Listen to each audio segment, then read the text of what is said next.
बड़े भाग्य से मनुष्य का तन मिला, बड़े भाग्य से मनुष्य का चोला मिला है। अरे भाई अभी भजन नहीं करोगे तो कब करोगे? जब बुढ़ापा आ जाएगा तब। नाक से बहेगा नाला, आंख पे तनेगा जाला, लाठी से पड़ेगा पाला जरा जिंदगानी में। अरे तुम्हारी हालत ऐसी हो जाएगी, अभी जवानी है तो भगवान का भजन नहीं कर रहे हो, इस बात का अहंकार है। जवानी भगवान न जाने कब हमारे प्राण ले ले। और आजकल बुढ़ापा कहाँ देखने को मिलता है? आजकल तो भगवान जवानी में ही राम नाम सत्य कर देता है। किसको बुढ़ापा देखने को मिल रहा है भाई? अगर आप बुढ़ापे का इंतजार करोगे कि हाँ भाई बुढ़ापा आएगा तभी भगवान का भजन करेंगे, तो बुढ़ापे का इंतजार करोगे तो भगवान का भजन नहीं कर पाओगे, पुण्य नहीं कमा पाओगे। जब कुछ कमा नहीं पाओगे तो वहां जाकर के क्या जवाब दोगे? भगवान जब पूछेगा तो क्या कहोगे? इसलिए बुढ़ापे में तो अगर बुढ़ापा देखने को मिल भी गया, पहले तो किसी को मिलता नहीं, और बुढ़ापा देखने को मिल भी गया तो जानते हो कैसी हालत हो जाएगी कि नाक से बहेगा नाला, आंख पे तनेगा जाला, आंखों से दिखाई देना बंद हो जाएगा, लाठी से पड़ेगा पाला जरा जिंदगानी में, हाथ में लाठी थमा दी जाएगी। खड़े खड़े वस्त्रों में करोगे मलमूत्र त्याग, वस्त्रों में मलमूत्र होगा कि खड़े खड़े वस्त्रों में करोगे मलमूत्र त्याग, पड़े पड़े थूकते रहोगे पीकदानी में, पड़े पड़े थूकते रहोगे पीकदानी में। चारपाई के पास में एक पीकदाना रख दिया जाएगा, उसी में थूकते रहो, ऐसी हालत हो जाएगी। और यहाँ तक कि वो तो आप छोड़िए, हमारे जो अपने बेटे होंगे ना, हमारे अपने बेटे की बहू भी कहेगी अगर थूकोगे तो बहू भी कहेगी बुढ़ा न जाने कब मरेगा, थूक थूक करके रखता है, कोई प्यार नहीं करेगा। क्योंकि हमारे खुद अपने बच्चे जो होते हैं वो कहेंगे कि तेरी हर सांस है हीरा मोती, हमारी एक एक सांस हीरा मोती की तरह है कि तेरी हर सांस है हीरा मोती, जो लुटाने के काबिल नहीं है, जो लुटाने के काबिल नहीं है। हमारी एक एक सांस हीरे मोती की तरह है, इसे व्यर्थ मत गवाइए। हमसे और आपसे कई अच्छे तो पशु होते हैं कि पशु जीते जी सेवा कमाते,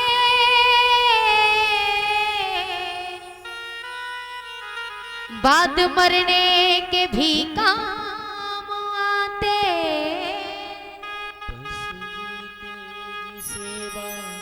कमाते बाद मरने के भी काम आते। जो घर में पशु बंधे होते, खूंटे पर बंधे हुए भी सेवा कमाते, जीते जी सेवा। खाने को दूध मिलता है, दूध से मक्खन, दही, छाछ और दूध से खोआ तक बनता है, उससे अनंत मेवा बनती, मिठाइयां। इसलिए जीते जी पशु इतनी सेवा कमाते, मरने के बाद भी उनकी जो खाल होती है ना, उनकी खाल हमारे काम में आती है। लेकिन हम एक मनुष्य का तन पा करके हमारा शरीर किसी काम नहीं आया, जीते जी अपने बुजुर्गों की सेवा नहीं कर पाए, मरने के बाद हमारा शरीर किसके काम आता है? किसी के नहीं। अरे मरघट में ले जाकर के फूंक दिया जाता है। लेकिन पशु, हमसे और आपसे अच्छे तो पशु हैं कि पशु जीते जी सेवा कमाते, बाद मरने के भी काम आते, कि तूने जीते जी सेवा नहीं की, कि तूने जीते नहीं की। भव से तरने के काबिल नहीं है, भव से तरने के काबिल नहीं है। और ये जो जवानी का अहंकार है ना, कि हाँ हम पर जवानी है, किसी को समझते नहीं, अपने से निबल को तो कभी समझा नहीं।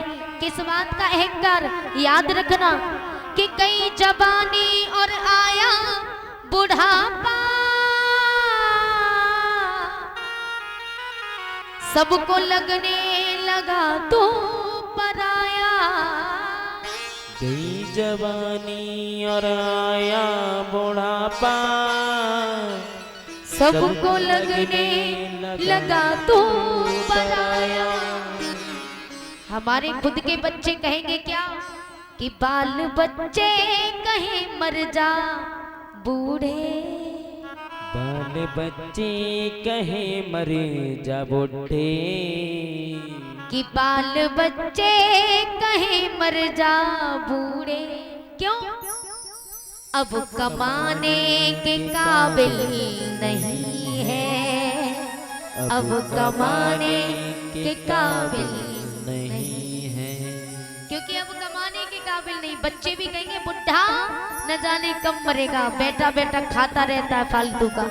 और जब तक कमा कमा करके घर में देते रहे, तब तक अपनी औलाद कहती रही कि मेरा बाप है, मेरा पति है।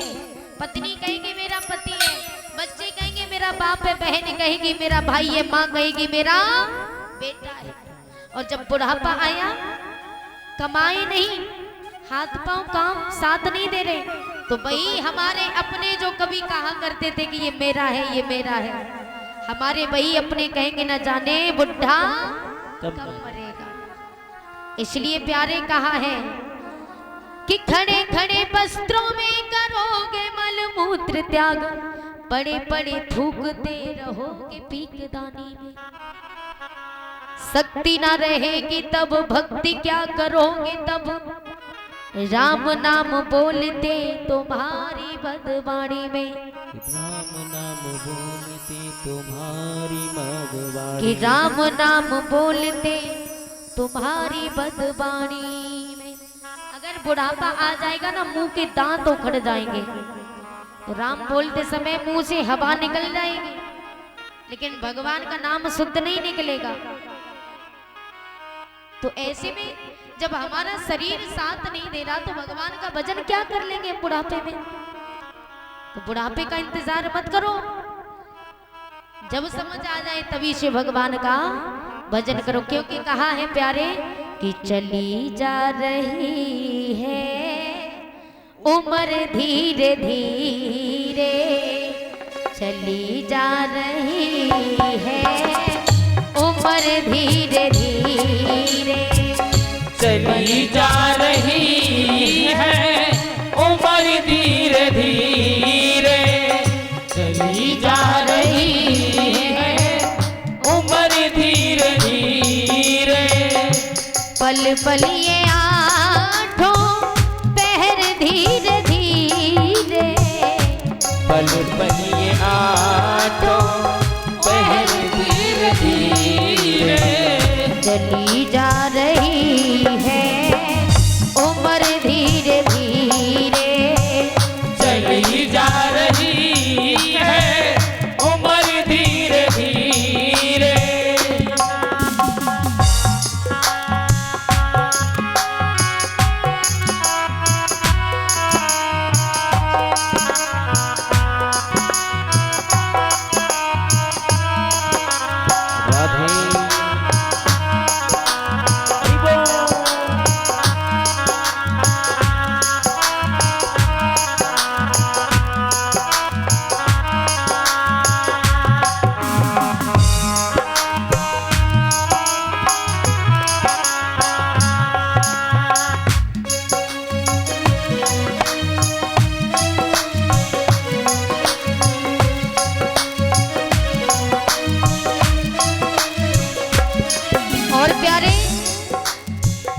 बचपन भी जाए जवानी भी जाए, बचपन भी जाए जवानी भी जाए, बचपन भी जाए जवानी भी जाए, बचपन भी जाए जवानी भी जाए, बुढ़ापे का होगा असर धीरे धीरे बुढ़ापे का होगा असर धीरे धीरे, चली जा रही है उम्र धीरे धीरे, चली जा रही है उम्र धीरे धीरे। और तो और प्यारे, ये जो जवानी है, जवानी के बाद जब बुढ़ापा आएगा ना, हाथ पाँव में बल नहीं रहेगा। तेरे हाथ पाँव में बल ना रहेगा, तेरे हाथ पाँव में बल ना रहेगा, तेरे हाथ पाँव में बल ना रहेगा, तेरे हाथ पाँव में बल ना रहेगा, झुकेगी तुम्हारी कमर धीरे धीरे, झुकेगी तुम्हारी कमर धीरे धीरे, चली जा रही है उम्र धीरे धीरे, चली जा रही है उम्र धीरे धीरे, जो करते रहोगे भजन धीरे धीरे, जो करते रहोगे भजन धीरे धीरे, तो मिल जाएगा वो सजन धीरे धीरे, मिल जाएगा वो सजन धीरे धीरे, मिल जाएगा वो सजन धीरे धीरे, चली जा रही है उम्र धीरे धीरे, चली जा रही है उम्र धीरे धीरे। बोली गोविंद भगवान की जय हो। आज प्रहलाद की बातें बच्चों ने सुनी तो बच्चे भगवान का भजन करने लगे। अब तो प्रहलाद जी राम ही राम लिखवाते हैं। श्री राम जय राम जय जय राम, श्री राम जय राम जय जय राम।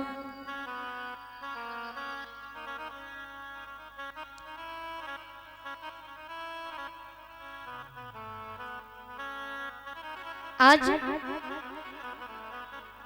प्रहलाद जी बच्चों की कॉपी पर राम ही राम लिखवाते हैं, चारों तरफ राम राम। गुरुजी लौट करके आए, गुरुजी ने देखा कॉपी पर राम राम लिखा, क्रोध में आ गए, बोले प्रहलाद तुम जानते नहीं, तुम्हारे पिता को यदि पता चल गया तो वो जिंदा नहीं छोड़ेंगे। बोले मेरा पिता तो परम पिता परमात्मा है। समय व्यतीत होता गया, छुट्टियों के दिन आए, प्रहलाद जी अपने घर जाते हैं तो प्रहलाद जी राम राम रटने लगे तो हिरण्यकश्यप ने सुना तो क्रोध में आ गए। आज प्रहलाद जी कहने लगे पिताजी, श्रवणम कीर्तनम विष्णु स्मरणम पाद सेवनम अर्चनम वंदनम दास्यम सत्यात्म निवेदनम। आज प्रहलाद जी भगवान विष्णु का नाम हिरण्यकश्यप के सामने लेते तो क्रोध में आ गए। आज जैसे ही प्रहलाद को मारने के लिए हिरण्यकश्यप आगे बढ़े, प्रहलाद को मरवाने के लिए हिरण्यकश्यप ने बहुत प्रयत्न किए, हाथियों से कुचलवाया, पहाड़ों से गिरवाया और यहाँ तक कि सर्पों में डलवाया, लेकिन भगवान हर जगह प्रहलाद के प्राण बचाते रहे।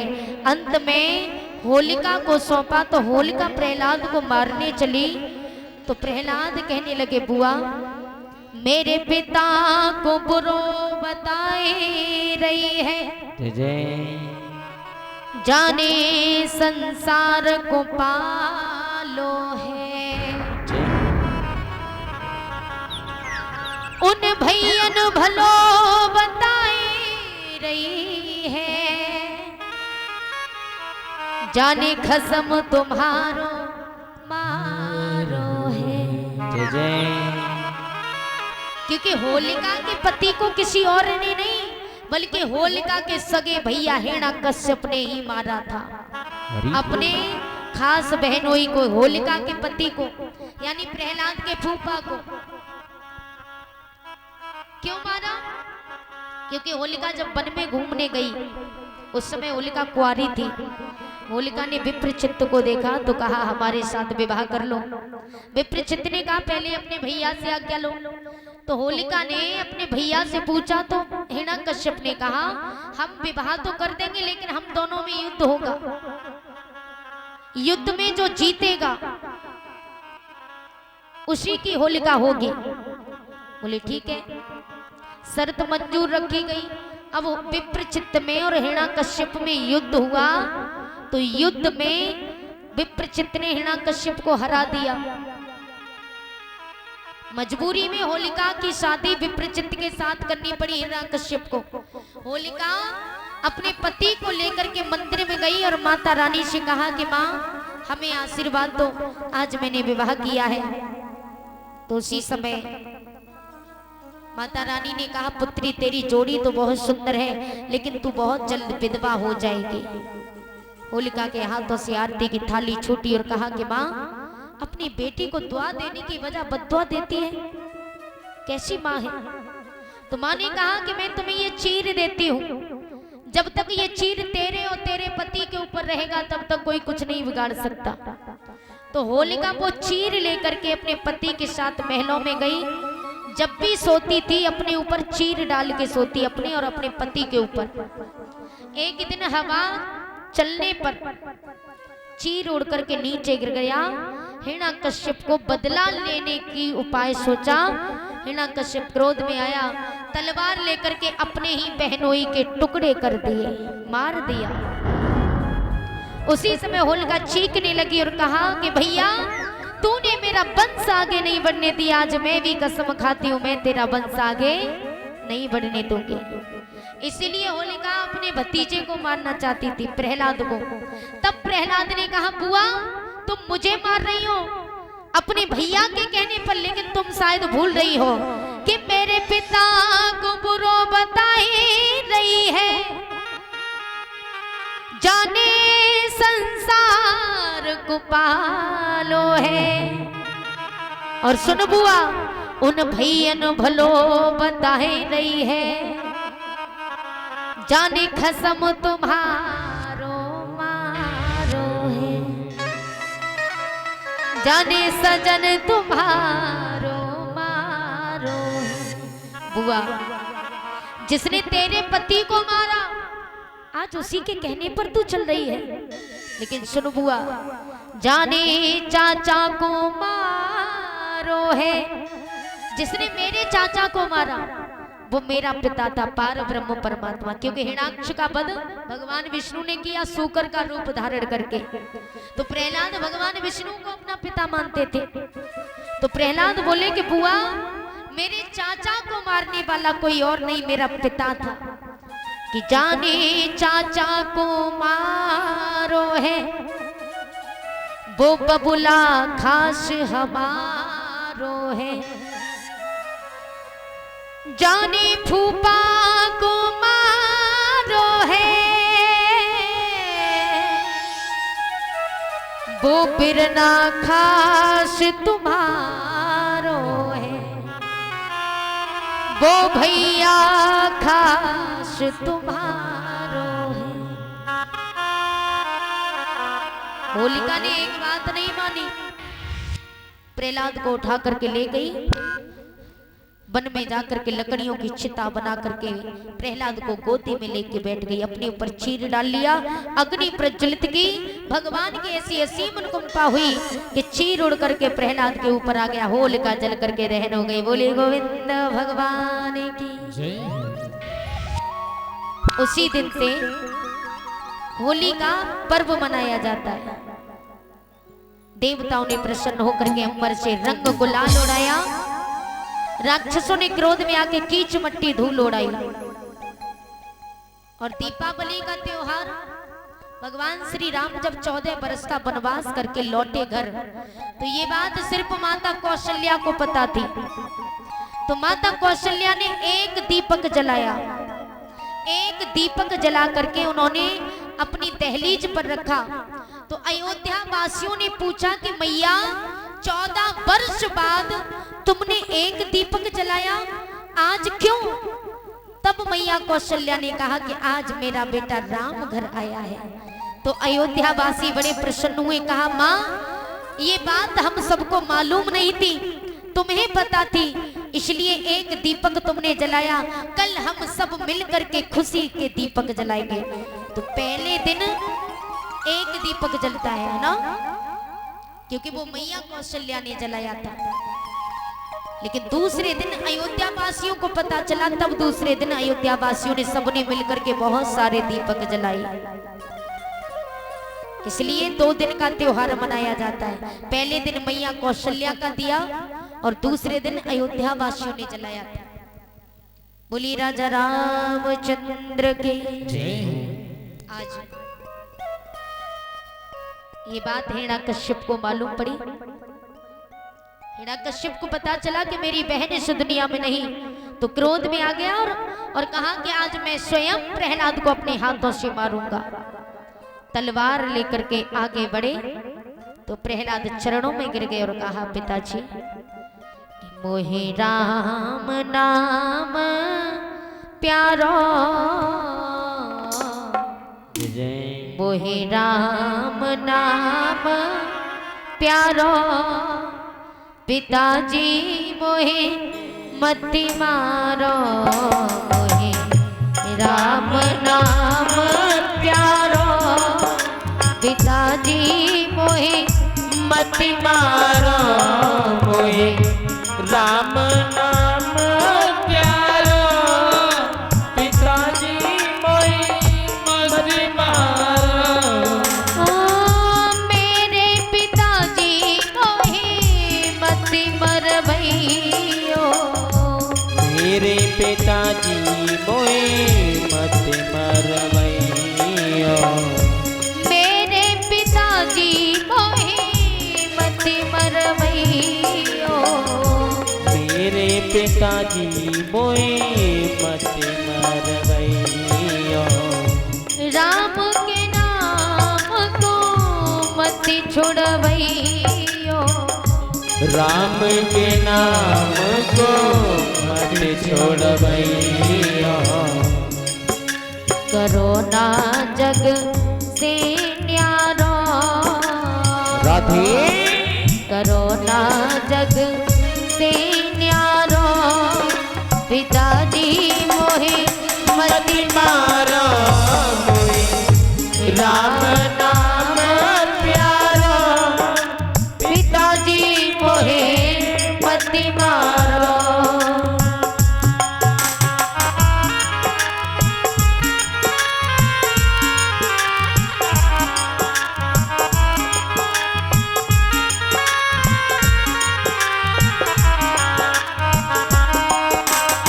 हरि बोल।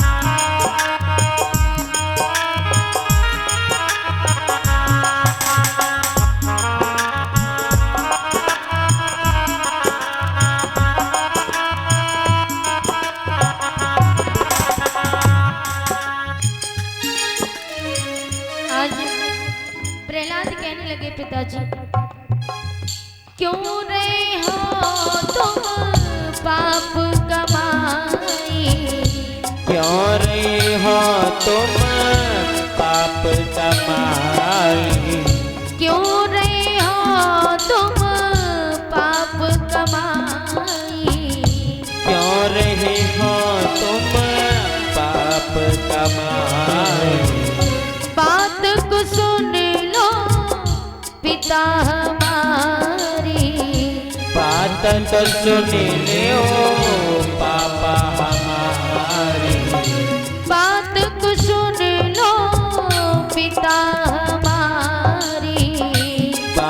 सत सुनी लो पिता हमारे। मैं तुम सबको तारो, मैं तुम सबको तारो, पिताजी मोहे मत मारो राम नाम प्यारो, पिताजी मोहे मत मारो। हिरण्यकश्यप ने कहा मैं भी तो देखो आज तुझे कौन बचाता है।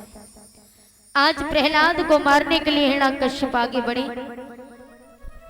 कहने लगा कि मैं भी देखूं तेरा पिता कहाँ है, कहाँ से बचाता है। प्रहलाद बोले पिताजी मेरा पिता तो हर जगह व्यापक है, मुझ में है, आप में है, इस तलवार में है, इस खंबे में है, हर जगह मेरा पिता व्यापक है। हिरण्यकश्यप ने कहा यदि इस खंबे में है तो आदेश दिया, खंबे को अग्नि से लाल करवा दिया, कहा जाओ इस खंबे को हृदय से लगाओ। जैसे ही देखा तो भगवान एक चींटी का रूप धारण करके खंबे पर रेंग रहे हैं। प्रहलाद की दृष्टि पड़ी तो कहा बारे परमात्मा, छोटी सी चींटी को कुछ नहीं हो रहा तो मुझे क्या होगा। प्रहलाद ने अग्नि के लाल खंबे को हृदय से लगाया, एकदम से खंबा ठंडा पड़ जाता है। बोलिए गोविंद भगवान की। आज हिरण्यकश्यप ने ये नजारा देखा तो एकदम से तलवार लेकर के मारना चाहा, तो उसी समय खम्मा एकदम से फटा, नरसिंह भगवान निकले। बोली नरसिंह भगवान की। हिरण्यकश्यप के केशों को पकड़ के नरसिंह भगवान बीच दहरी पर ले जाते, कहा बोल जो तूने वरदान मांगा, ना बाहर वरु ना भीतर। बाहर है कि भीतर? बोले प्रभु ना बाहर हूं ना भीतर, बीच दहली पर हूं। भगवान ने लौंद का महीना प्रकट किया, यानी 13वां महीना। कहा बोल साल के 12 महीने हैं? बोले प्रभु नहीं है। भगवान ने कहा संध्या का समय था, कहा बोल दिन है कि रात? बोले प्रभु ना दिन है ना रात, संध्या का समय है। भगवान ने कहा बोल मैं नर हूं कि पशु? बोले प्रभु आप न नर हो ना पशु, आप तो दोनों हो। भगवान ने उठा के जंगा पर रख लिया, कहा बोल ऊपर है कि नीचे? बोले प्रभु ना ऊपर हूं ना नीचे। भगवान ने कहा बोल मेरे हाथों में अस्त्र है कि शस्त्र? बोले प्रभु कुछ भी नहीं है। भगवान ने अपने बड़े बड़े नाखूनों से हिरण्यकश्यप के पेट को फाड़ दिया। बोले गोविंद भगवान की जय। आज भगवान ने हिरण्यकश्यप का वध किया। भगवान का क्रोध शांत नहीं हुआ। जब क्रोध शांत नहीं हुआ तो उसी समय आज प्रहलाद को इशारा किया। प्रहलाद जाकर के भगवान के सामने पहुंचे। भगवान ने अपने क्रोध को शांत किया।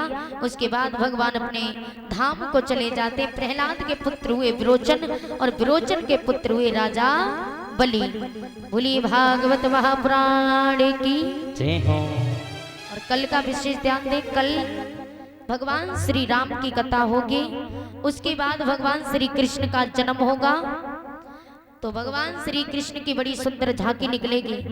तो सभी भक्त भारी से भारी संख्या में आएंगे और कल सभी पीले वस्त्र पहन के आएंगे। सभी भक्त कल पीले वस्त्र पहन के आएंगे। जिसके पास पीले वस्त्र हो तो पहन के आए, और नहीं है तो कोई बात नहीं, चंदन लगवा दिया जाएगा। और विशेष ध्यान देंगे